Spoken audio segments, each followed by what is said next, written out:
Hello everyone, welcome to Adda 24/7. Myself Ritika, your mentor for RBA Grade B and NABARD Grade A examinations. आज की video आप देख ही चुके हो title से, थंबनेल से, कि हमारी वीडियो होने वाली है नाबार्ड ग्रेड ए के previous year questions of ESI पे। तो एक तो मैं आपकी ईएसआई की मेंटर हूँ, लाइक आपके कोर्स में मैं सब्जेक्ट आपको ईएसआई पढ़ाती हूँ, चाहे वो स्टैटिक हो या करंट हो। एक इसलिए वीडियो है। दूसरा, ईएसआई ना नाबार्ड में फेज 1 में भी आती है, फेज 2 में भी आती है। फेज 1 में ईएसआई जो है 40 मार्क्स का आता है, फेज 2 में ईएसआई प्लस एआरडी आपका 100 मार्क्स का आता है। तो मैं ये देखती हूँ कि ईएसआई करंट अफेयर्स की वेटेज अच्छी खासी है, ये हमें पता है बच्चों को। पर ना एक पेन पॉइंट बन चुका है बच्चों का कि मैम स्टैटिक में कैसे क्वेश्चंस आते हैं या कितना पढ़ें, कितना इज एनफ। तो वो दिखाने के लिए आपको मैं ये क्वेश्चंस लेके आई हूँ कि बातें क्या करनी, let's see the questions only so that you only see कि कैसे क्वेश्चंस आए हैं पिछले सालों में। तो दैट डज नॉट मीन कि हम ईएसआई स्टैटिक नहीं ध्यान से पढ़ेंगे, हम पढ़ेंगे, लेकिन हमें पता होगा कि इसकी वेटेज एक तो कम है, करंट अफेयर्स की ज्यादा है, और टाइप ऑफ क्वेश्चंस भी हमें पता रहेंगे। It is very important to understand, वो कहता है ना पूल की गहराई पता होनी चाहिए स्विमिंग करने से पहले। तो उसी तरह प्रीवियस ईयर क्वेश्चंस पता होने चाहिए पेपर की तैयारी करते समय, ठीक है। तो मैं आज आपको 2 सालों के पेपर्स कराने वाली हूं ईएसआई सेक्शन फेज 1 से, 2022 का और 2021 का। अगर आपको ये वीडियो अच्छा लगेगा तो I will definitely bring up another video जहां पे मैं फेज 2 के क्वेश्चंस भी करवाऊंगी स्टैटिक बेस्ड ही, क्योंकि करंट अफेयर्स की तो मेरी सीरीज चली रही है, आई एम श्योर आप देखते हो। ESI 24/7 ये सीरीज आती है शाम को 7 बजे या 7:30 बजे। लाइक मैं बहुत ज्यादा पंक्चुअल नहीं हूँ, I try to be, but नहीं हूँ तो 7 के कभी कभी 7:30 हो जाते हैं, बट वो सीरीज आपकी डेली रहती है, ठीक है। तो चलिए फिर स्टार्ट करते हैं जी आपकी वीडियो। उससे पहले मेरी एक छोटी सी रिक्वेस्ट है आपसे, please subscribe to our YouTube channel अगर आपने अब तक नहीं किया है। बहुत सारा क्वालिटी कंटेंट आपको मिलता है यहाँ। उसके अलावा हमारी मोबाइल ऐप भी रखो अपने पास, free practice questions, daily updates आपको आपके थ्रू मिलते रहेंगे, बहुत काम आएगा आपके। और अगर आप कोई कोर्स बाय करने का मन बनाते हो, चाहे वो टेस्ट सीरीज हो, बुक्स हो, कोर्स हो, हमेशा आपके थ्रू बाय करना। और नीचे कोड आ रहा है ना Y754, इसको यूज करना ताकि मैक्सिमम डिस्काउंट मिले। जब हम दे रहे हैं डिस्काउंट तो आपने क्यों नहीं लेना है जी, ठीक है जी। चलिए चलते हैं फिर हम क्वेश्चंस की तरफ। पहले 2022 के करेंगे, फिर 2021 के। सिर्फ और सिर्फ मैं स्टैटिक क्वेश्चंस करा रही हूं, क्योंकि जो मेरी सीरीज है ESI 24/7 उसमें मैं रोज करंट अफेयर्स कराती हूँ बेस्ड ऑन आपके प्रीवियस ईयर क्वेश्चंस ओनली। तो आज हम स्टैटिक करेंगे। 2022 में देखते हैं पहले कैसे क्वेश्चंस आए। क्वेश्चन बताऊंगी और उसका टॉपिक बताऊंगी सिलेबस से रिलेट करके। विच of the following country is not a member of association of south east Asian Nations, that is ASEAN। तो ये आपका रीजनल इकोनॉमिक कोऑपरेशन टॉपिक है, international economic institutions and regional economic cooperation, ये 2 topics हैं आपके, दोनों important हैं।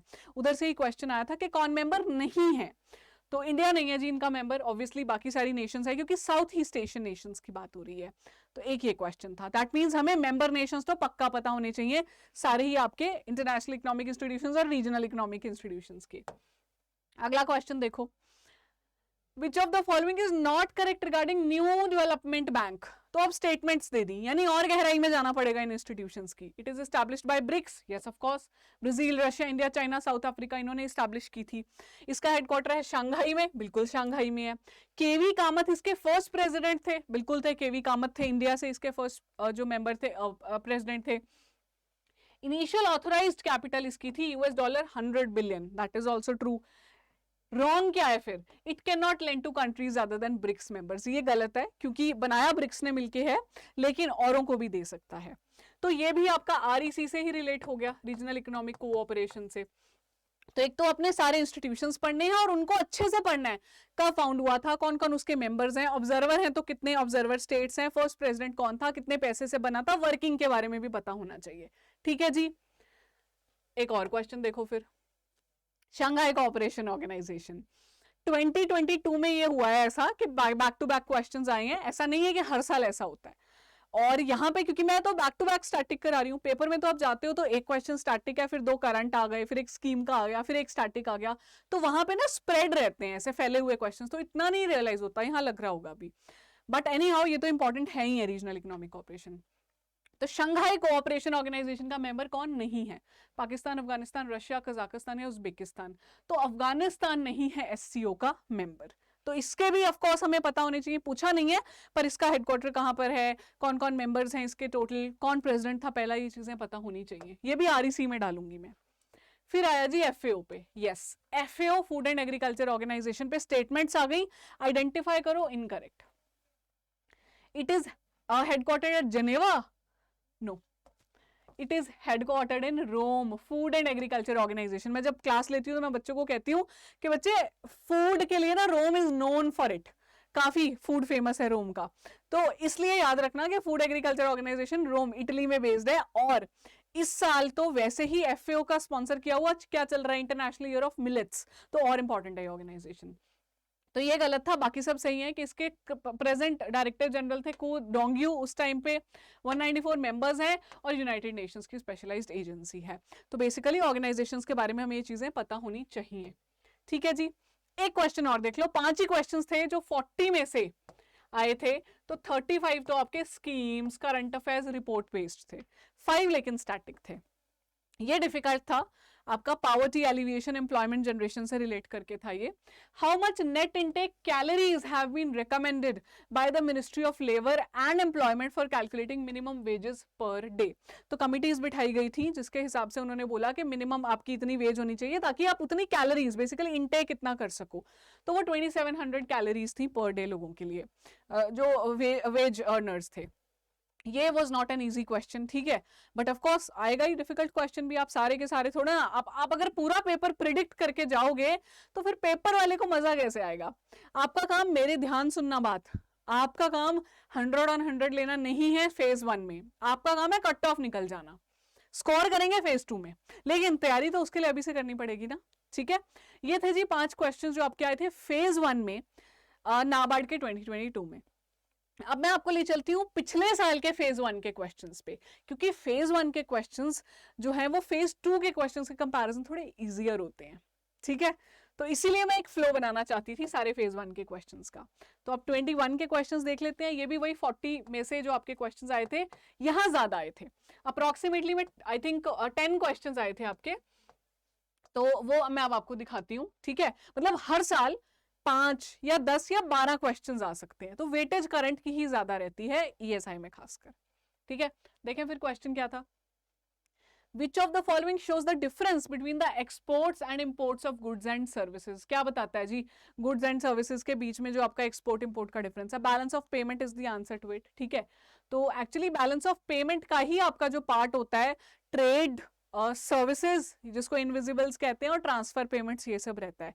तो इसमें ना ये भी कंफ्यूजन थी कि बैलेंस ऑफ ट्रेड होगा या बैलेंस ऑफ पेमेंट होगा, तो हम आइडियली इसको बैलेंस ऑफ पेमेंट ही मानते हैं, पर आपको ये समझना होगा कि ये जो टॉपिक है ये इंपॉर्टेंट है आपका बीओपी। ठीक है, बीओपी, इन्फ्लेशन, ये टॉपिक्स आपके नाबार्ड में आते हैं, तो आपको पता होना चाहिए। ठीक है, ओपनिंग ऑफ इंडियन इकोनॉमी एक इंपॉर्टेंट चैप्टर है, तो ओपनिंग ऑफ इंडियन इकोनॉमी का रीजन ही बीओपी था, तो इसलिए आया था ये। ठीक है, तो आपके बैलेंस ऑफ पेमेंट के पार्ट होता है ना कैपिटल अकाउंट, करंट अकाउंट, तो जो करंट अकाउंट है उसको हम कहीं ना कहीं मानते हैं कि जो हमारी इनकम आ रही है जिसमें ट्रेड, गुड्स एंड सर्विसेज वाली चीज आएगी, और कैपिटल अकाउंट एक तरह से इन्वेस्टमेंट की बात करता है, तो ये दोनों मिलके बैलेंस ऑफ पेमेंट बताते हैं, तो उसका ideal answer balance of payment ही जाएगा। ठीक है, चलो जी, which of the following is an indicator of retail inflation in India? हाँ जी, कंज्यूमर प्राइस इंडेक्स डेफिनेटली, क्योंकि जब हम रिटेल इन्फ्लेशन की बात करते हैं हम बात कर रहे हैं वो इन्फ्लेशन जो आरबीआई टारगेट कर रहा है, तो होलसेल की बात नहीं करेंगे हम करेंगे रिटेल की, तो ये भी इन्फ्लेशन का पार्ट हो गया।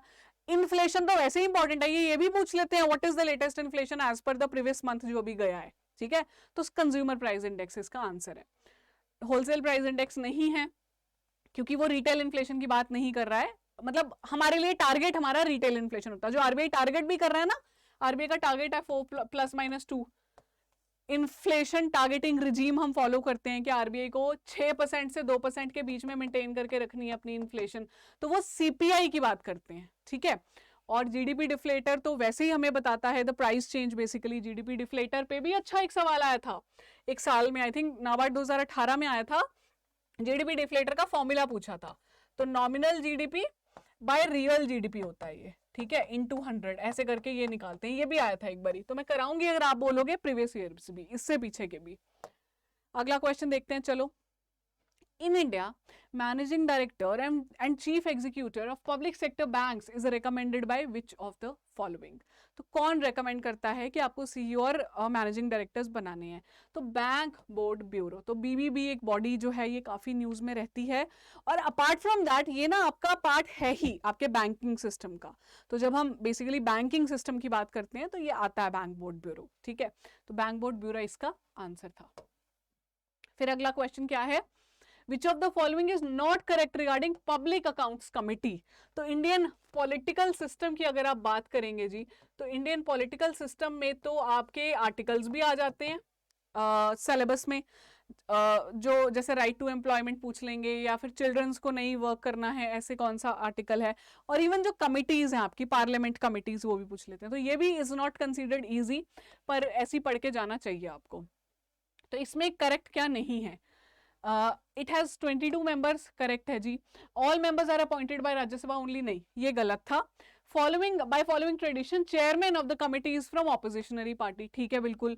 और auditing the revenue and expenditure of the government के लिए किया जाता है, और प्रेजेंट चेयरमैन है अधीर रंजन चौधरी। अच्छा खासा मुश्किल क्वेश्चन था ये, क्योंकि पब्लिक अकाउंट कमेटी भी तो पूछा, उसमें स्टेटमेंट बेस्ड क्वेश्चन आ गया, वो भी फेज 1 में, इसलिए मुश्किल था, ठीक है। तो मैं क्या बताना चाह रही हूँ, हर साल में कोई ना कोई मुश्किल क्वेश्चन तो आएंगे, पर आपको ये देखना है कि मुश्किल तो मुझे करने हैं, पर आसान क्वेश्चन को छोड़ नहीं देना। फोकस ये रहना चाहिए कि ज्यादा से ज्यादा मेरे आसान क्वेश्चन हो जाए। फिर जी, how many languages are there in the 8th schedule of Indian constitution? Again Indian political system में तो कॉन्स्टिट्यूशन उसमें आता है, तो 22 शेड्यूल्स हैं उसमें, ये एक क्वेश्चन आया था आपका। Who of the following is related to Beej Bachao आंदोलन? तो इंडियन नेशनल मूवमेंट, ठीक है, ये एक क्वेश्चन है आपका जो आया था। और विजय जरधारी जी हैं जो, वो रिलेटेड हैं बीज बचाओ आंदोलन से। तो नर्मदा बचाओ आंदोलन से मेधा पाटकर जी एसोसिएटेड हैं। सुंदरलाल बहुगुणा आपके चिपको आंदोलन से एसोसिएटेड हैं। मुझे याद नहीं आ रहा, पांडुरंग हेडगे जी भी हैं तो फेमस, लेकिन मुझे याद नहीं आ रहा इनका नाम, पर ठीक है पढ़ा दूंगी आपको मैं। तो ये थे जी आपके क्वेश्चंस जो आए हैं, 6 क्वेश्चंस थे फिर टोटल जो आपके आए फेज 1 में 2021 में। तो ये ऐसे मतलब 6, 10, 12 ऐसे क्वेश्चंस आप एस्टिमेट कर सकते हो। पर मैं अगेन वही कहना चाहती हूँ, मैंने फेज 1 बताया आपको, फेज 2 के क्वेश्चंस थोड़े और ज्यादा डीप होते हैं, तो वो मैं अलग लेके आऊंगी वीडियो। अगर आप मुझे कहोगे कि ma'am we want you to bring और प्रीवियस ईयर्स भी ले आओ, फेज 2 के भी ले आओ, मैं तभी लाऊंगी, क्योंकि देखो जब आप पढ़ना चाहोगे तभी तो मेंटोर्स का फायदा है ना। अब हमें तो खुशी है लाने में, लेकिन आपको भी वो पसंद आनी चाहिए, ठीक है। तो मैं आपको ना एक बारी थोड़ा सा फटाफट कट ऑफ दिखा देती हूँ जो आपकी रही है पिछले सालों में, 2021 में और 2022 में। 2021 में अगर आप देखोगे तो आपकी जो टोटल कट ऑफ है वो रही थी 53.50। 2022 में इससे भी नीचे गई थी कट ऑफ आपकी। तो पॉइंट ये है कि ये आपको चाहिए 100 में से नंबर, और अगर मैं ESI जिसके स्कोर दिखाया तो इसकी कट ऑफ थी 4.50।